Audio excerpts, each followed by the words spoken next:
Mga classmate, alam niyo ba, may maganda akong balita.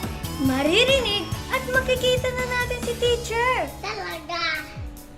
Ano? Tuwing alas 3 hanggang alas 4 ng hapon sa 103.1 Brigada News FM Naga at Radyo Aralan sa Naga Season 2! Bilis! Tara na! Ngayon na!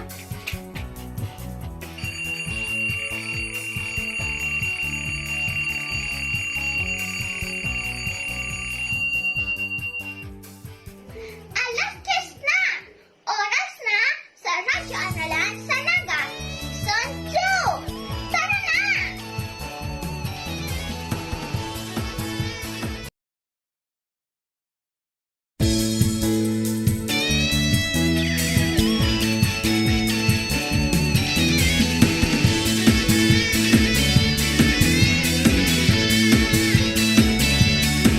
Hirap ka ba sa pag-aaral? Ngayong nasa bagong normal, tila baga walang matakbuhan sa iyong mga katanungan. Pag-aalala ay maiibsan, narito na ang kasagutan. Programa sa radyo, iyong pakinggan para sa dagdag karunungan. Naga Pride is going live in 5, 4, 3. Radyo Aralan sa Naga, handang tulungan ka. Radyo Aralan sa Naga, sagot sa asignatura. Radyo Aralan sa Naga, tara makinig ka na. Radyo Aralan sa Naga, handa na sa pagsimula. Kahit saan, pilit aabutin, gamit itong tinig namin. Online ka man o modular din, walang hadlang kung gugustuhin. Hello everyone, this is Teacher Cherry. Our lesson for today is Radyo Aralan sa Naga, handang tulungan ka. Radyo Aralan sa Naga, sagot sa asignatura. Radyo Aralan sa Naga, tara makinig ka na. Radyo Aralan sa Naga, handa na sa pagsimula. Radyo Aralan sa Naga, tara makinig ka na. Radyo Aralan sa Naga, handog ng DepEd Naga. Naga! Yo, marhay na daw! Naga!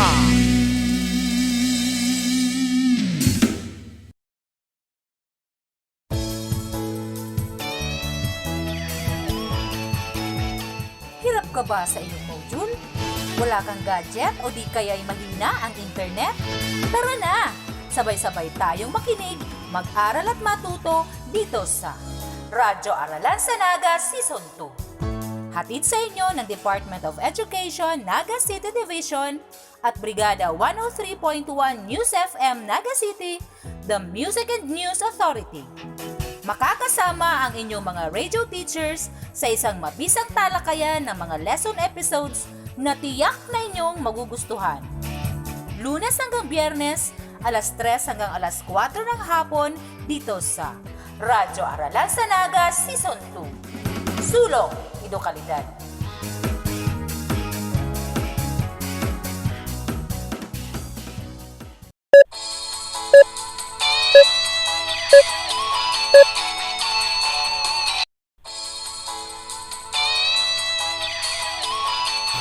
Sa Radyo Aralan sa Naga, Tiyak, matututo ka. Kalaman mo'y hitik at liglig, tuwina! Himpilan ng karunungan, masiglang pagkatuto. May makabuluhang pagkatuto. Module mo, sagot na! Pag-aaral ay masaya. Pasaporte sa pagkatuto, makukuha. Ang inyong hapon magiging kaaya-aya. may makabuluhang pagkatuto. Masayang talakayan, iyong matutunghayan. Sa hapong ito, magiging magaling kayo. Siguradong sasaya kayo sa araw na ito. Radyo Aralan sa Naga, handang tulungan ka. Radyo Aralan sa Naga, sagot sa asignatura. Radyo Aralan sa Naga, tama, makinig ka na. Radyo Aralan sa Naga, handa na sa pagsimula. Kahit saan.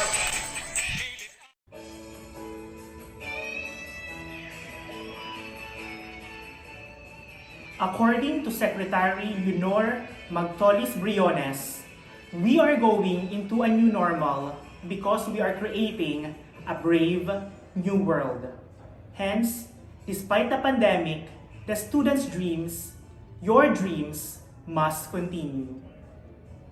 Because of this, the Department of Education, through the Schools Division of Naga City and its partnership with various stakeholders, initiated this informative program, Radyo Aralan sa Naga Season 2, to ensure a quality, accessible, relevant, and liberating basic education for all amidst the pandemic. Good afternoon, Naga. Today is Tuesday, January 11, 2022. How was your day so far? I hope you're having a great start to the new year.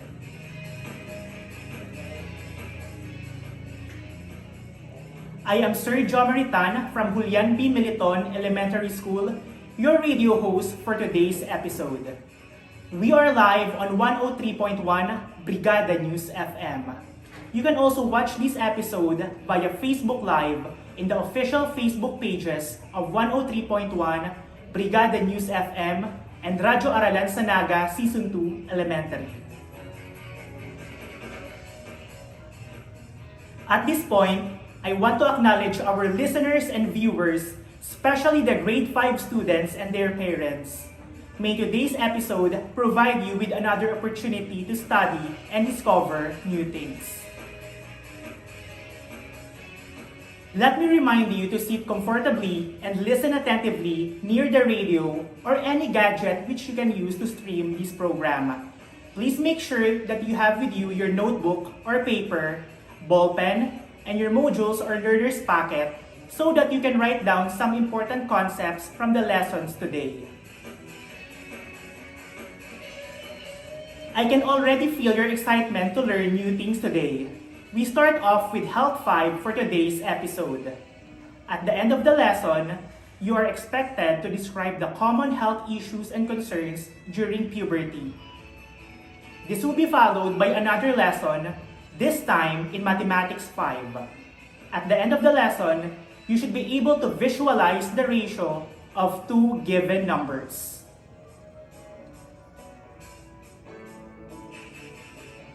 On that note, may I introduce to you the able and skilled radio teachers from Julian B. Militon Elementary School for today.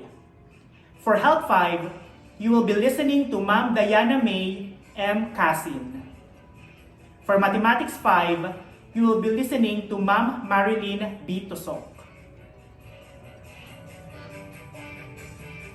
At this point, ready yourselves for the first video lesson. Good luck and enjoy learning.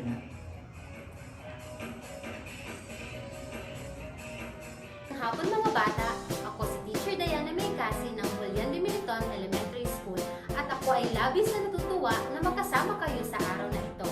Alam kong sabik na kayong matuto ng mga panibagong kaalaman tungkol sa health.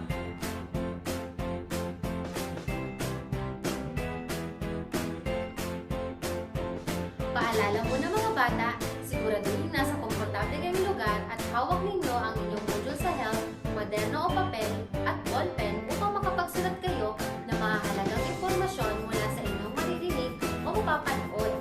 Handa na ba kayong matuto? Magaling!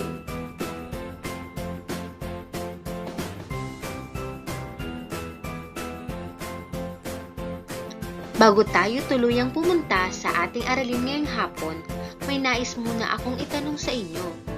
Ngayong nasa ikalimang baitang na kayo, may mga napapansin ba kayong pagbabago sa inyong katawan? Kung oo, huwag kayong mabahala dahil ang mga pagbabagong inyong nararanasan ay normal lamang dahil kayo ay dumaraan sa yugto na kung tawagin ay puberty. Kung wala pa kayong napapansin na mga pagbabago, huwag kayong mag-alala dahil hindi naman sabay-sabay na dumaraan sa puberty ang mga kabataang katulad ninyo. Marahil ay nagtatanong kayo ngayon kung ano nga ba ang puberty. Ang puberty ay isang mahalagang yugto sa buhay ng isang tao kung saan maraming pagbabago ang nagaganap sa katawan. Ibig sabihin nito, ang puberty ay panahon ng pagbibinata o pagdadalaga. Bukod sa puberty, may mga salita pa kayong dapat maintindihan bago tayo pumunta sa ating talakayan. Ang mood swing ay isang kondisyon na kung saan ay pabago-bago ang isip ng isang tao. Ang dysmenorrhea naman ay isang kondisyon sa panahong may buwanang dalaw ang isang babae kung kailan nakakaramdam ng matinding pulikat sa kanyang puson. Ang premenstrual syndrome o PMS ay ang madalas na pag-init ng ulo na nararanasan ilang araw hanggang 2 linggo bago dumating ang mismong araw ng buwanang dalaw ng babae. Ang anorexia nervosa naman ay ang pagkain ng kaunti upang mapababa ang timbang. Ito rin ay pagkatakot na bumigat ang timbang o magbago ang tugis ng katawan. At ang bulimia nervosa na siya namang labis na pagkain at pagkatapos ay suka ng tao ang kanyang kinain.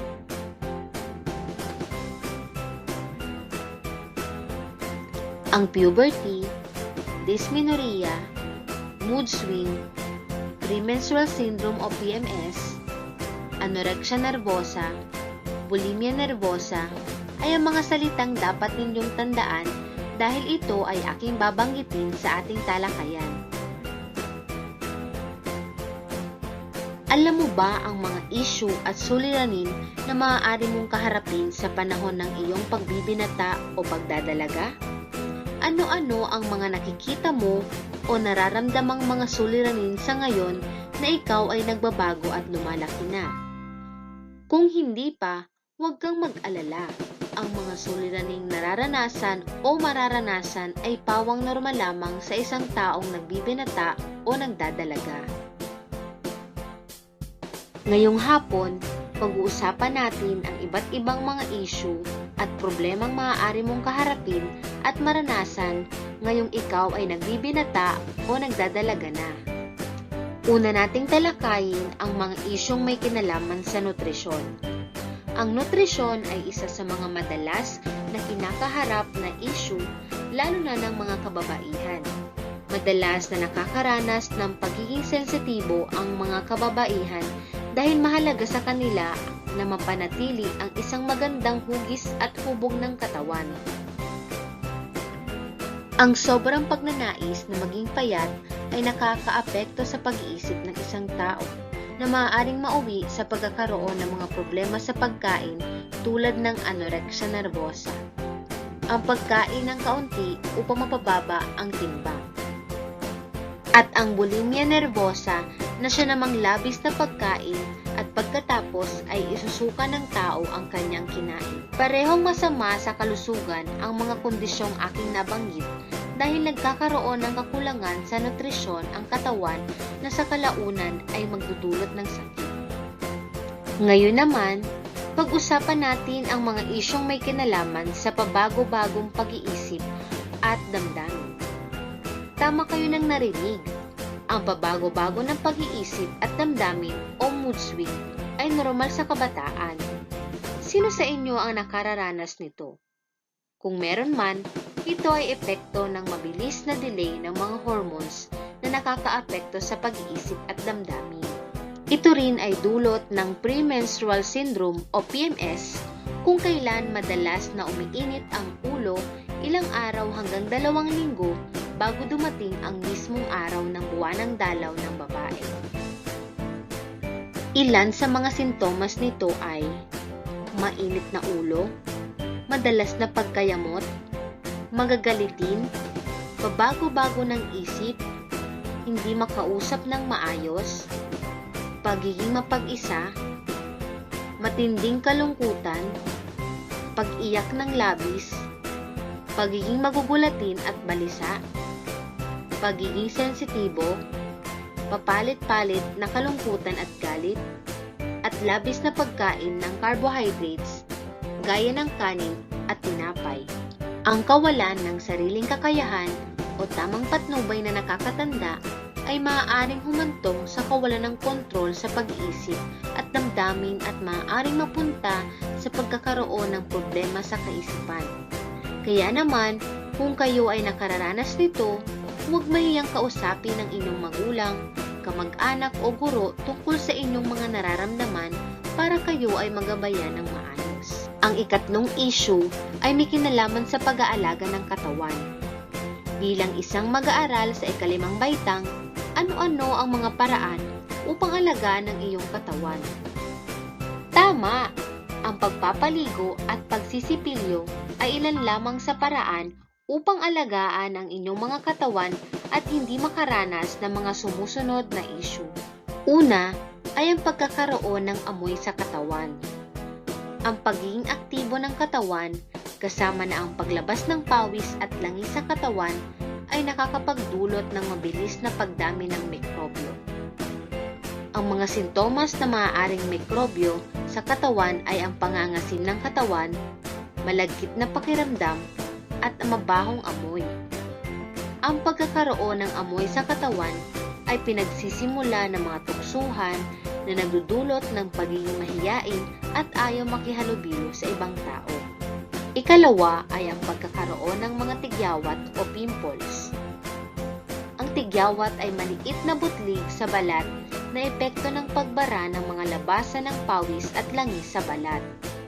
Ang pagkakaroon ng tigyawat ay bahagi ng paglaki ng isang tao at hindi naman delikado, ngunit dapat iwasang tirisin lalo na ng kamay at iba pang matutulis na bagay na maaaring makapagpalala ng kondisyon.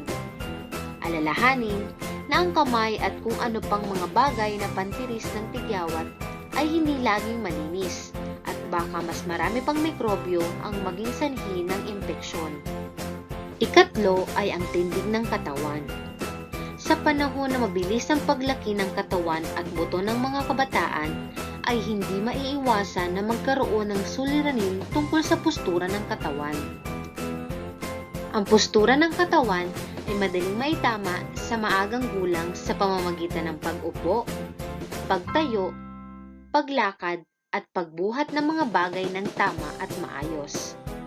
Ang maling postura ay maaaring magdulot ng pagkakaroon ng mga problemang pangkalusugan tulad ng pagkakuba ng likod na pinagsisimulan ng iba pang suliranin tulad ng hiya, takot at paglayo sa sarili. Ang ikaapat na issue ay may kinalaman sa buwan ng dalaw ng babae. Sa panahon na may buwan ng dalaw ang isang babae, ay maaari siyang makaramdam ng matinding pulikat o cramps sa kanyang puson. Ang kondisyong ito ay tinatawag na dysmenorrhea. Maraming dahilan ang pagkakaroon ng dysmenorrhea, pero ang pangunahing dahilan ay ang pagliit at pagkaskas ng linya ng matres dahil hindi balanseng kemikal sa katawan. Ang iba pang dahilan ay pagkakaroon ng problemang medikal na kinakailangan ng payo at pagsusuri ng doktor.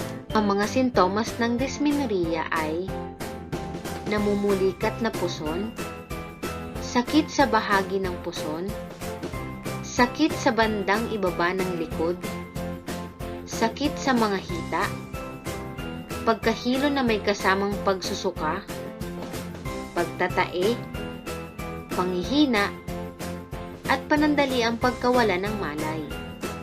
Ang panglimang issue ay ang patungkol sa mga alalahanin sa ngipin. Ang mga gawain at libangan ng mga nagdadalaga at nagbibinata ay nadadagdagan kung kaya't ang iba ay walang panahon o nakakaligtaan na alagaan ang kani-kanilang mga ngipin. Ano-ano nga ba ang mga dahilan ng pagkasira ng mga ngipin ng ibang nagdadalaga at nagbibinata? Wasto! Ang mga sanhi ng pagkasira ng ngipin ay ang kahiligan sa mga pagkaing sagana sa carbohydrates at asukal. Pangalawa ay ang madalas na pag-inom ng mga inuming may asid. Mga aksidenteng nagaganap habang naglalaro. Pang-apat ay paninigarilyo at pag-inom ng alak. Paggamit ng mga sangkap na kemikal na nakakapagpaputi ng ngipin. At ang huli ay ang hindi pagsisipilyo ng tama.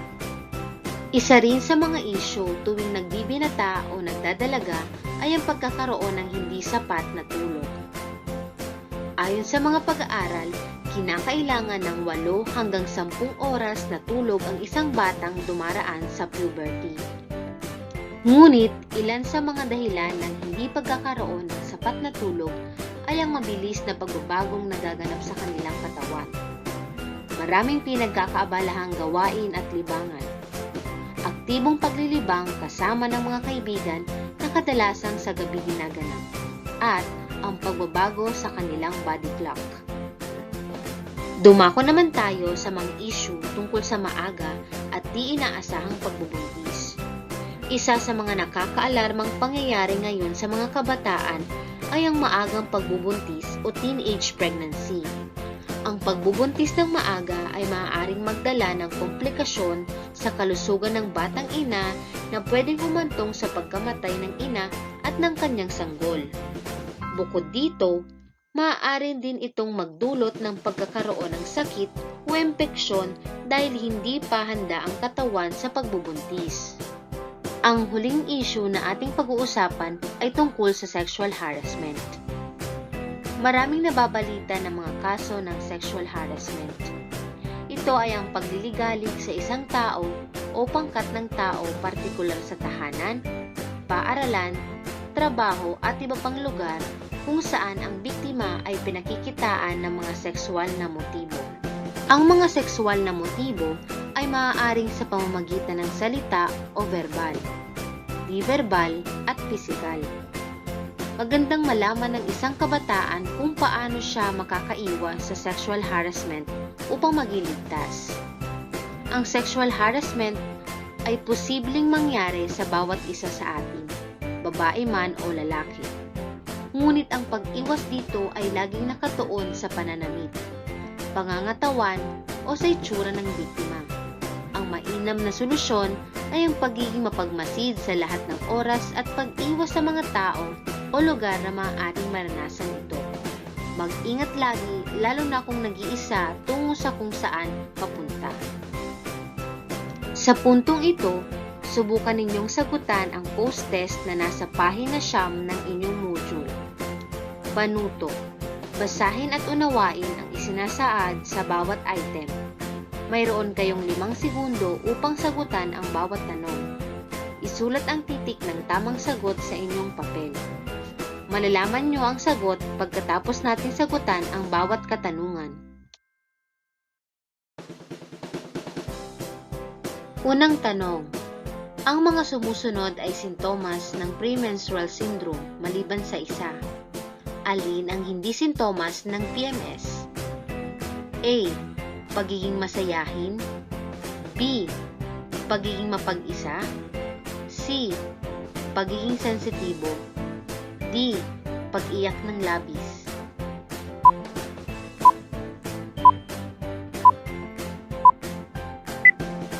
Ang tamang sagot ay A. Pagiging masayahin. Ikalawang tanong. Ito ay tumutukoy sa panliligalig sa isang tao o pangkat ng tao kung saan ang biktima ay pinakikitaan ng mga sexual na motibo. A. Teenage pregnancy. B. Mood swing. C. Bulimia nervosa. D. Sexual harassment.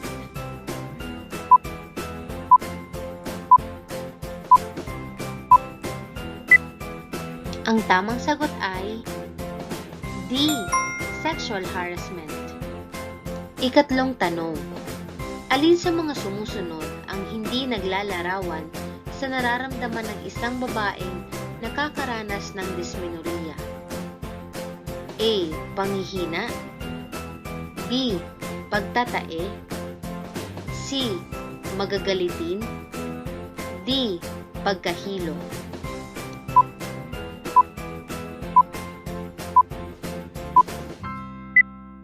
Ang tamang sagot ay C.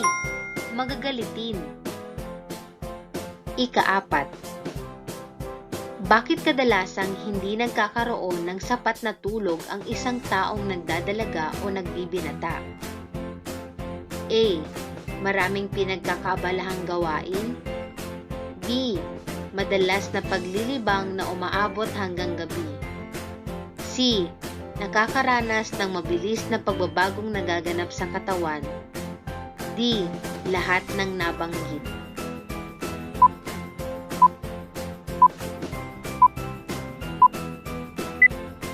Ang tamang sagot ay D.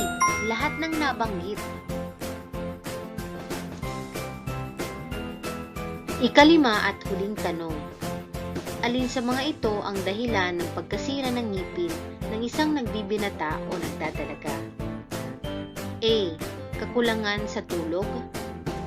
B. Matinding kalungkutang nararanasan. C. Madalas na pag-inom ng inuming may acid. D. Labis na pagiging sensitibo sa hugis ng katawan.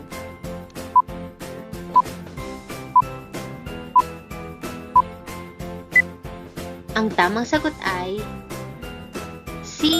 Madalas na pag-inom ng inuming may acid.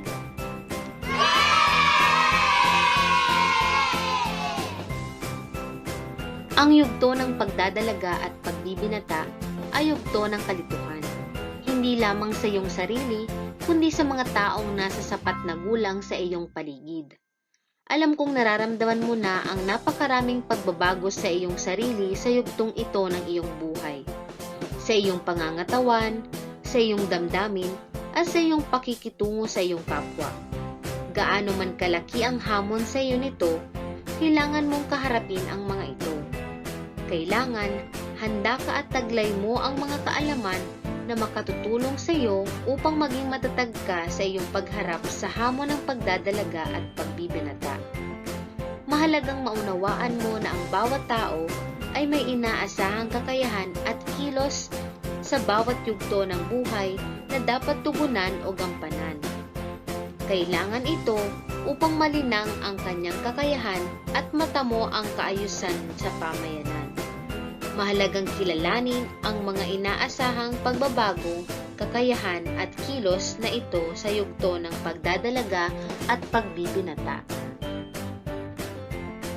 Sana ay nakatulong ang ating talakayan sa araw na ito upang mas makilala ninyo ang inyong mga sarili bilang mga kabataang dumaraan sa yugto ng pagbibinata at pagdadalaga.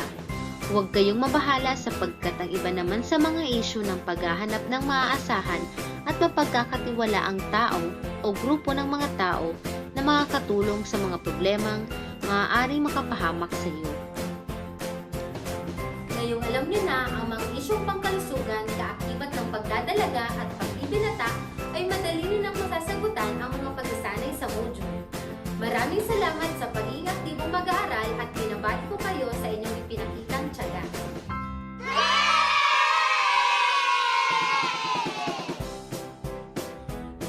Hanggang sa muli!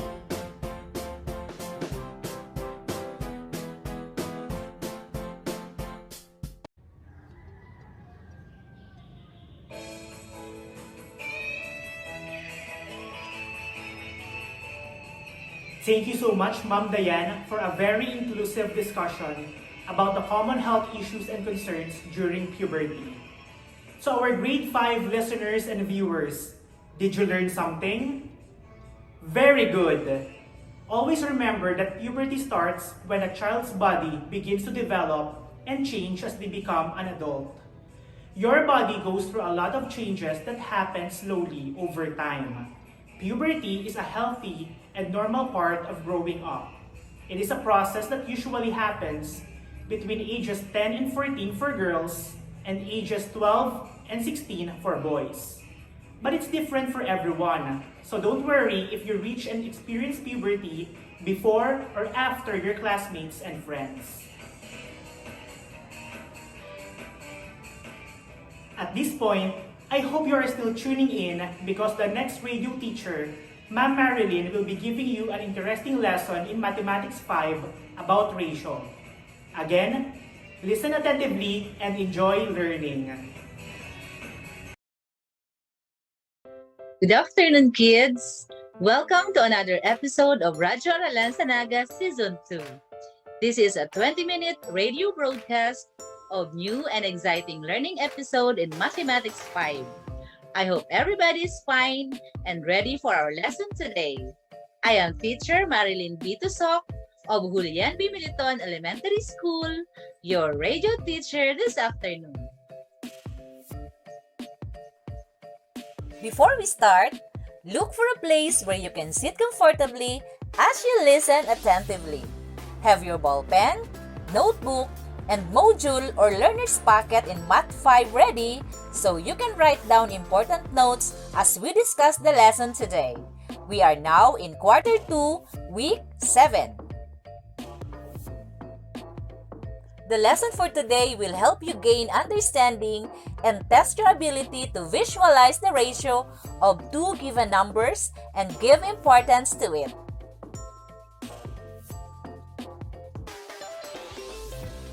Come and join me and discover new things on visualizing the ratio of two given numbers. Let us take a while and recall our previous knowledge on fractions. Why fractions? Yes, we need to master the skills on fractions because this will help you gain the concept of visualizing ratios of two quantities. Fractions are important because they tell you what portion of a whole you need, have, or want. Let's see how far you understood the lesson last week. You will give the fractional part of the shaded portion in comparison to the whole figure. Are you ready? That's great! For number 1, a square is divided into 16 equal parts and 12 parts of it are shaded. What is the fractional part of the shaded parts to the whole?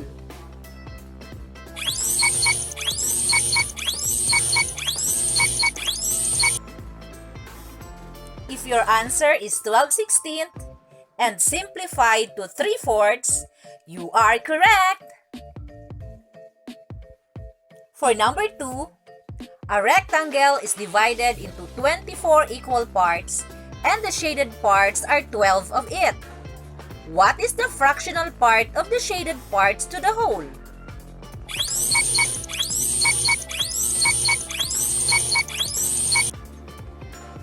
Great! The answer is 12/24 and in lowest term, we have 1/2.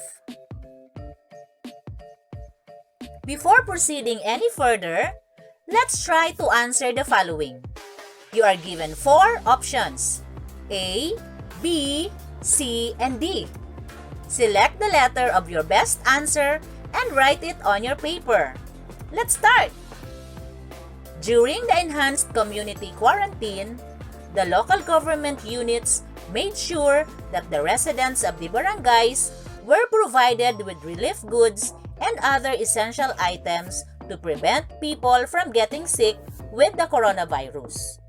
Each family received the following items: 5 kilos rice, 8 cans of sardines, 8 packs of biscuits, 6 packs of chicken noodles, and 1 kilo bihon. Are you ready to answer? That's good! Let's have it a try. What is the ratio of sardines to chicken noodles? A, 1:1, B, 4:3, C, 5:1, D, 5:5.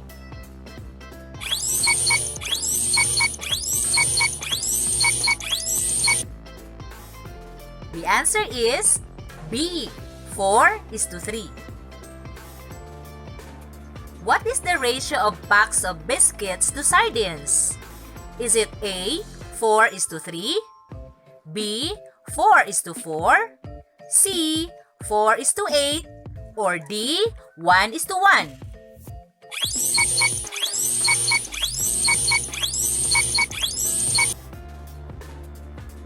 The answer is D, 1:1. How did you find the activity? It's okay if you did not find all the answers right. We will discuss it a little later.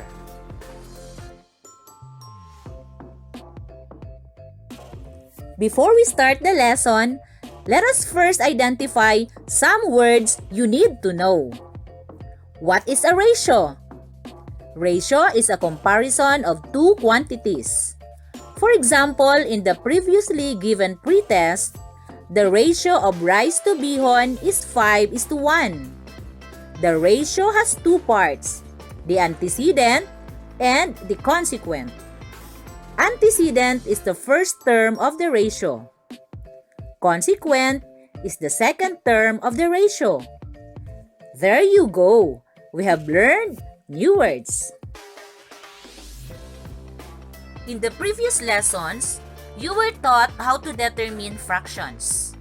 In this lesson, you will deal with visualizing ratios of two quantities being compared.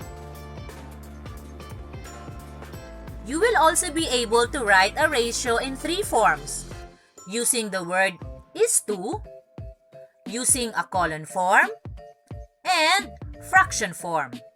You can also use the phrase form. Are you ready to learn new things about ratios? That's great! Come and join me!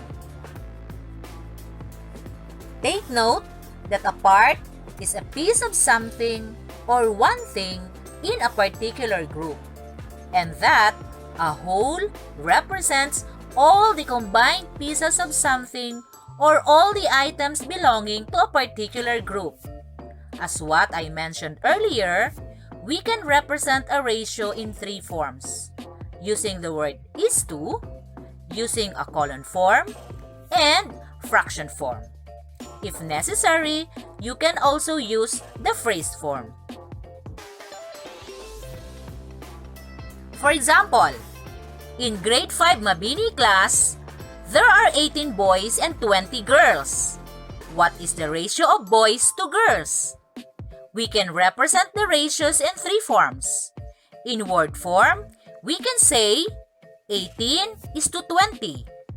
In colon form, we write 18:20. And we read it as 18:20.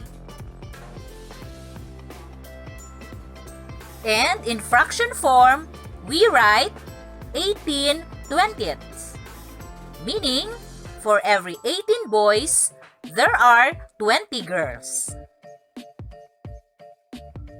Please note that we use the phrases for every. We can also use pair and for each to express the relationship in ratios.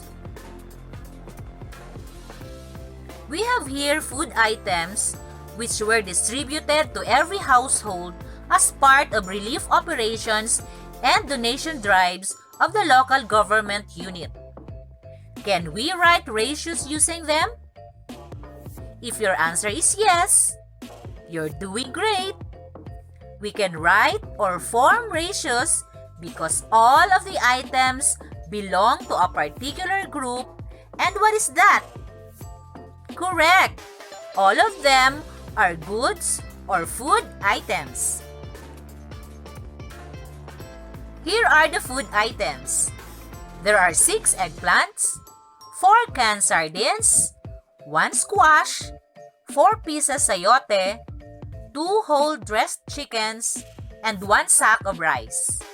I repeat, here are the food items. There are 6 eggplants, 4 canned sardines, 1 squash, 4 pieces sayote, 2 whole dressed chickens, and 1 sack of rice.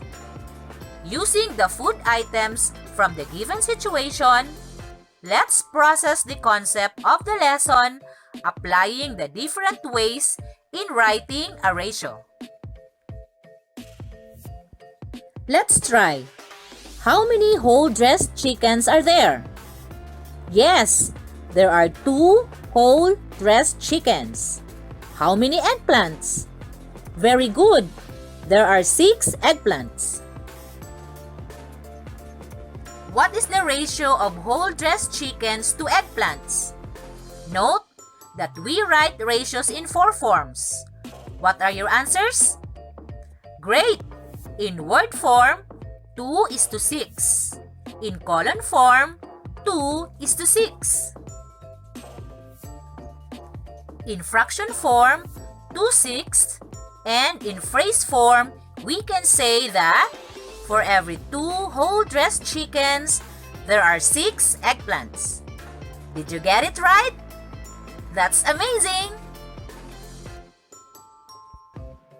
Let's have another. How many squash do we have? Correct! 1 piece squash. What about sayote? Good! We have 4 pieces sayote. What is the ratio of squash to sayote? Let's do it again. In word form, 1:4. Column form, 1:4. Fraction form, 1/4. And phrase form, we can write, for each 1 piece of squash, there are 4 pieces of sayote. Did you get it? Very good! I have here a circle graph. There are shaded or colored parts and the whole figure. There are 5 shaded parts and 7 unshaded parts. And the whole figure is divided into 12 parts. Listen carefully. What will be the ratio if I will compare the shaded parts to the whole figure? Yes! There are 5 shaded parts and the whole is divided into 12 parts. Therefore, the ratio is 5:12. 5:12 and fraction form 5/12. What is the ratio of the unshaded parts to the whole figure? Note that there are 7 unshaded parts. Yes, the ratio is 7:12. 7:12 or in fraction form 7/12. Then, the ratios of the whole figure to the shaded parts are 12:5. 12:5 or in fraction form 12/5. Also, considering the ratio of the whole figure to the unshaded parts, we have 12:7. 12:7 or in fraction form 12/7. Let's consider this. The data are 7 apples to 12 grapes. What is the ratio or fraction form for this? Very good. It's 7:12 or in fraction 7/12. Which is the antecedent? Yes, 7. And which is the consequent? Good, it's 12.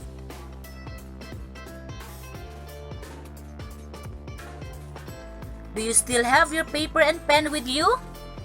Good! I have here an exciting activity. Write the corresponding ratio based on what is being asked. Use only the colon form in your answers. I repeat, use only the colon form. A circle graph is divided into 4 equal parts. There are 3 shaded parts and 1 unshaded part. Number 1. What is the ratio of the shaded parts to the unshaded part?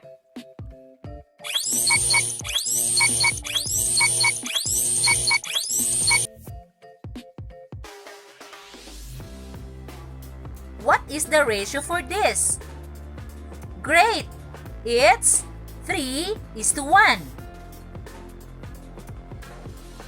Number 2. What is the ratio of the shaded parts to the whole pie graph?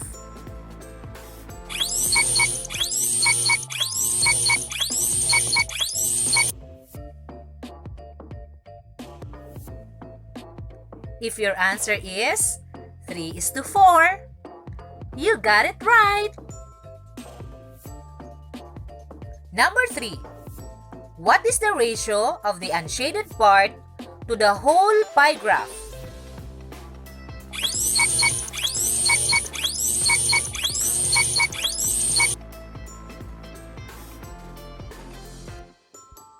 What is the ratio for this? Alright, it's 1:4. How many correct answers did you get? Congratulations for doing well! Good job! Before we end our lesson for today, what learning do you have in mind now? We have defined that a ratio is a comparison of two quantities. In word form, we use the word is to. In colon form, we use colon, and in fraction form, we use the fraction bar to separate two terms. In the ratio A is to B, A and B are called terms. A is the first term or antecedent, and B is the second term or consequent. Now, you are very much ready with this activity. Listen to the situation and write down important notes for you to be able to answer the questions. You will be given 5 seconds to answer each item. Write the correct ratio required in each question. Write the colon form. Are you ready? Great! Aling Maria is a wholesale store owner. She asked her niece Alice to do an inventory of her supplies to check whether there are still enough or she already needed to buy additional items in her next trip to the supermarket.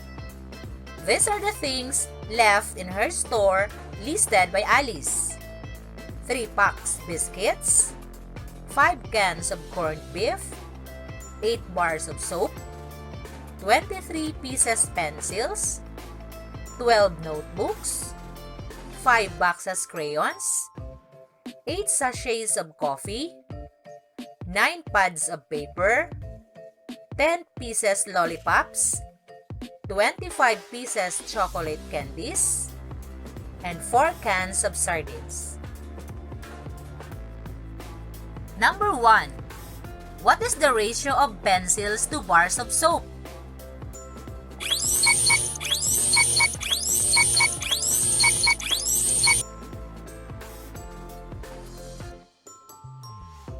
The answer is 23:8.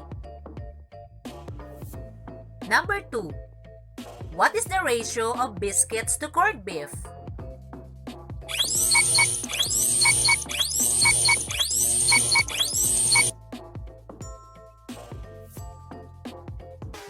The ratio is 3:5. Number 3. What is the ratio of lollipops to chocolate candies?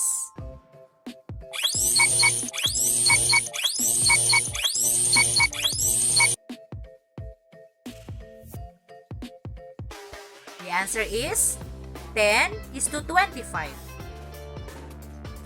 Number 4. What is the ratio of pencils to pad papers?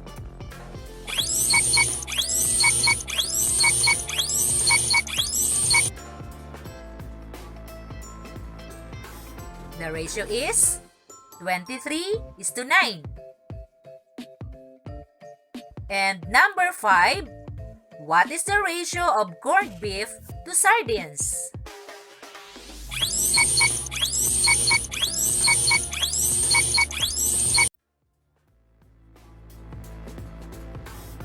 The ratio is 5:4. How many correct answers did you get? If you've got a perfect score, congratulations!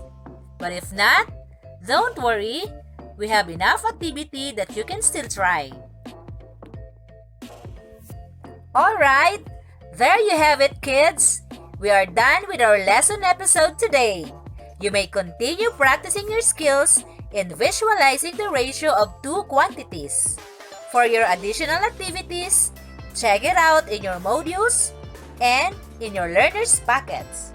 Read, analyze, and answer them. Your teacher will tell you when to submit your answers.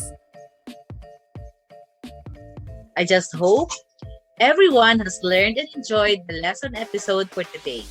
At this point, I would like to say thank you for joining me in this lesson episode. Again, I am Teacher MARILYN B. TOSOC of Julian P. Militon Elementary School, saying goodbye!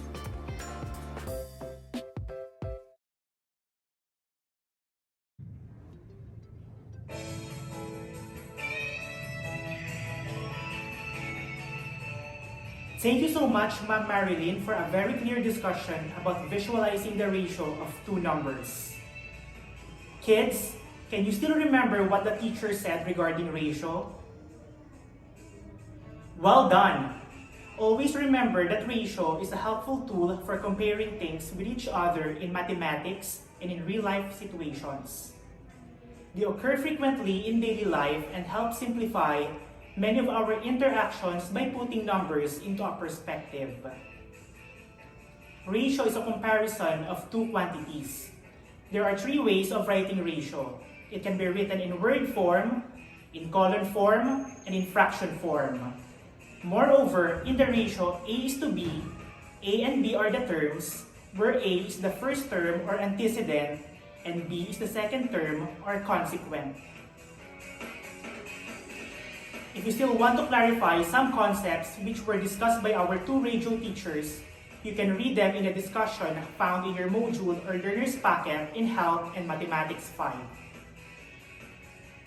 You can also answer the activities and don't forget to submit your output to your advisor. I hope that the lesson today guided you on how to answer the activities correctly. In the midst of distance learning, the Division of Naga City never stops to do its mandate of providing quality education to all our students in the basic education. Through this program, we ensure our parents that learning never stops while making sure that our health and safety are never compromised. At this point, I would like to give recognition and credit to all the people and institutions who made this educational program, Radyo Aralan sa Naga Season 2, possible. First, to our Proactive Schools Division Superintendent, Sir Mariano B. De Guzman, CESO 6. To our Encouraging Assistant Schools Division Superintendent, Dr. Cecil C. Ferro, CESO 6. To our Supportive OIC-CID Chief, Dr. Annalisa F. Abulok. To our Credible SGOD Chief, Dr. Renato L. Gavino.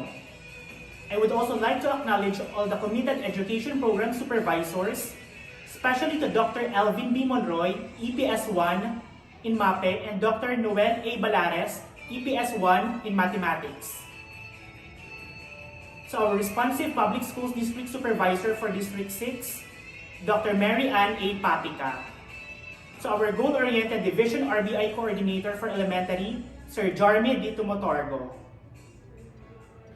To our Visionary School Head of Julian P. Militon Elementary School, Sir Neil Romano S. Manaog.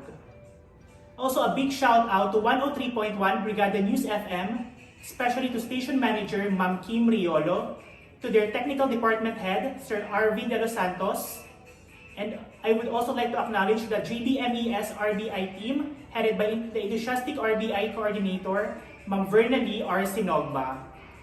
And to the Purpose-Driven Division RBI Lead Team, composed of Sir Joseph Avila, Ma'am Cheryl Marbella, Ma'am Josemari Padayaw, Ma'am Angeline De La Fuente, Ma'am Vernalie Sinogba, and Ma'am MARILYN TOSOC. Continue tuning in to Radyo Aralan sa Naga Season 2 for more lesson episodes only here on 103.1 Brigada News FM every 3 to 4 p.m. from Monday to Friday. Once again, this is your radio host for today, Sir Josemari of Julian B. Militon Elementary School. Goodbye and stay safe. Bakit may RBIO, Radyo Aralan sa Naga? Halina't tuklasin natin!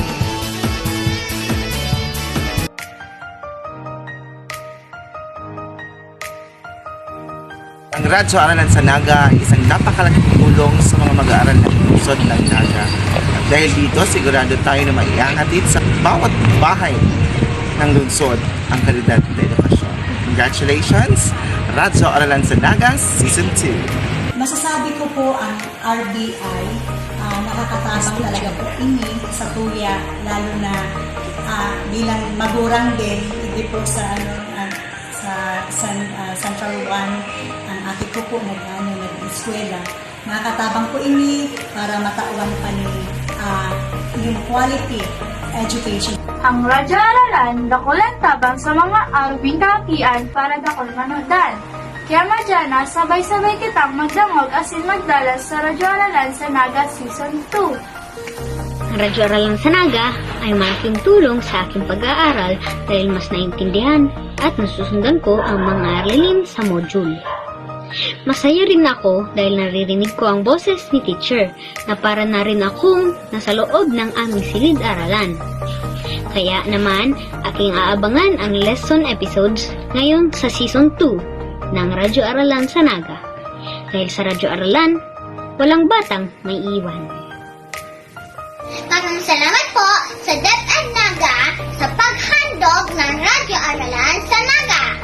Bilang mag-aaral, ako po ay natutuwa at excited na matuto po ako sa radyo, Facebook at YouTube sa programang Radyo Aralan sa Naga Season 2. Ang Radyo Aralan ay magandang maidulot po sa akin asin sa iba man pong mag-aaral. Dakulang tabang po ini sa mo, mga estudyante, dahil po nakakadagdag ining kaalaman po ini sumuya sa aming pag-aaral. Naipapaliwanag at naipapaintindi po nin maayos ang mga leksyon. Dawa ang pandemya, hindi po hadlang ang pag-aaral para ang bawat estudyante ay matuto. Ang kabataan ay ang pag-asa ng bayan para sa magandang kinabukasan. Maraming salamat po sa Radyo Aralan at sa mga guro na walang sawang gumagabay upang maipadagos ang samuyang malawak na kaalaman. Kaya naman, lahat kayo ay inaanyayahan namin na patuloy na suportahan Radyo Aralan sa Naga Season 2! Radyo Aralan sa Naga Season 2! Ang Radyo Aralan sa Naga Season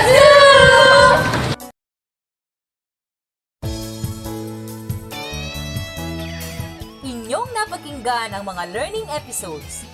Natutuwa kami na kayo ay nakasama sa talakayan ng tampok na mga aralin sa araw na ito.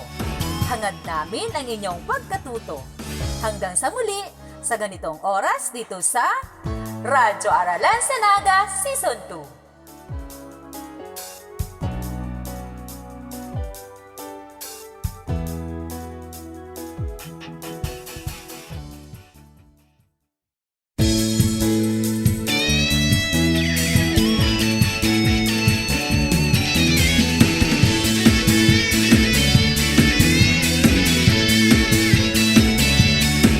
Hirap ka ba sa pag-aaral?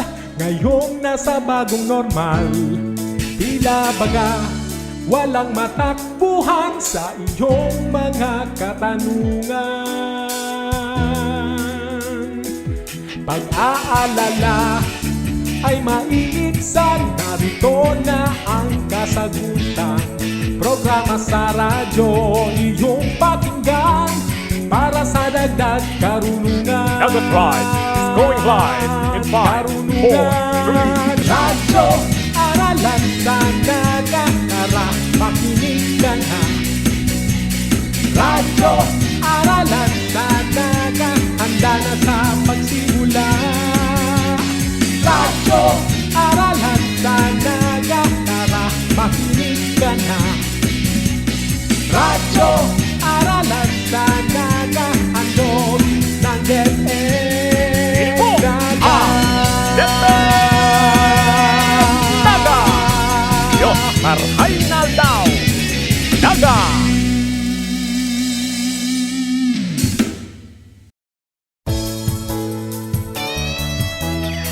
Inyong napakinggan ang mga learning episodes. Natutuwa kami na kayo ay nakasama sa talakayan ng tampok na mga aralin sa araw na ito. Hangad namin ang inyong pagkatuto. Hanggang sa muli, sa ganitong oras dito sa Radyo Aralan sa Naga Season 2.